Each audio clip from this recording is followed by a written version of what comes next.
प्रभु सबके वस्त्र उठाते हैं, वो वृक्ष की डाल पर। गोपीजनों को पता चला, उन्होंने कहा देखो तुम नंद बाबा के लाडले हो, तुमको ऐसा नहीं करना चाहिए, हम सब ठंड में यमुना जी के जल, आप दोनों बाबा से कह देंगे, कोई फर्क नहीं पड़ा। तो उनका हम आपकी दासी हैं, आपकी आज्ञा पर जीवन व्यतीत कर रहे हैं, आपको हमारे साथ है। तो जब दासी हो तो जल से बाहर निकलो। निर्वस्त्र जल में स्नान करना वरुण देव का अपमान है, यमुना जी का अपमान, निकलो बाहर। प्रभु चाहते देह भाव रहित स्थिति, पर वो फिर भी अपने देह को ढकने की चेष्टा। प्रभु ने कहा प्रणाम करो वरुण देव को, दोनों हाथ जोड़कर, बिल्कुल सन्यास हो रहा है। आप लोगों ने नहीं देखा होगा सन्यास। आ जाओ दिखाता हूँ वो सन्यास क्या होता है, सन्यास किसे कहते हैं। श्री कृष्ण जी करे तो लीला, अन्य करे तो करेक्टर ढीला। श्रीमद् भागवत सुधा सागर, ये गीता प्रेस गोरखपुर से प्रकाशित है।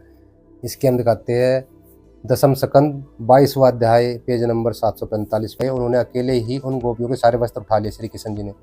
श्री कृष्ण ने कहा देखो जब तुम अपने को मेरी दासी स्वीकार करती हो और मेरी आज्ञा का पालन करना चाहती हो तो यहाँ आकर अपने अपने वस्त्र ले लो।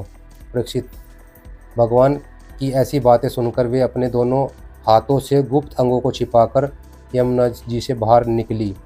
यानी कि भगवान की कृष्ण की ऐसी बातें सुनकर वे अपने दोनों हाथों से गुप्त अंगों को, गुप्त अंग कौन से है, एक ब्रेस्ट पे और एक प्राइवेट पार्ट पे, हाँ, छिपाकर यमुना से बाहर निकली। उस समय ठंड उन्हें बहुत ही सता रही थी।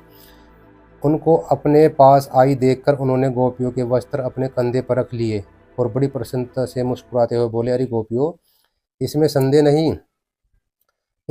नहीं, इस अवस्था में वस्त्रहीन होकर तुमने जल में स्नान किया है, इससे तो जल के अधिष्ठाता देवता वरुण का तथा यमुना जी का अपराध हुआ है ना। जो है फिर उन्होंने कहा कि दोष की शांति के लिए तुम अपने हाथ जोड़कर सिर से लगाओ और उन्हें झुक कर प्रणाम करो।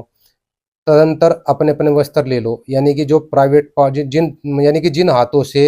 यानी कि जिन हाथों से गुप्त अंगों को छिपा रखा था यमुना से बाहर निकली थी, तो श्री कृष्ण जी बोले कि उन हाथों को जोड़कर सिर से लगाओ, यानी ऊपर उठा लो उन हाथों को और फिर प्रणाम करो, तब तुम्हें वो वस्त्र मिलेंगे। यानी कि ये जो प्रणाम था, चलो अपराध हो गया था तो कपड़े पहनने के बाद भी तो प्रणाम करवाया जा सकता था।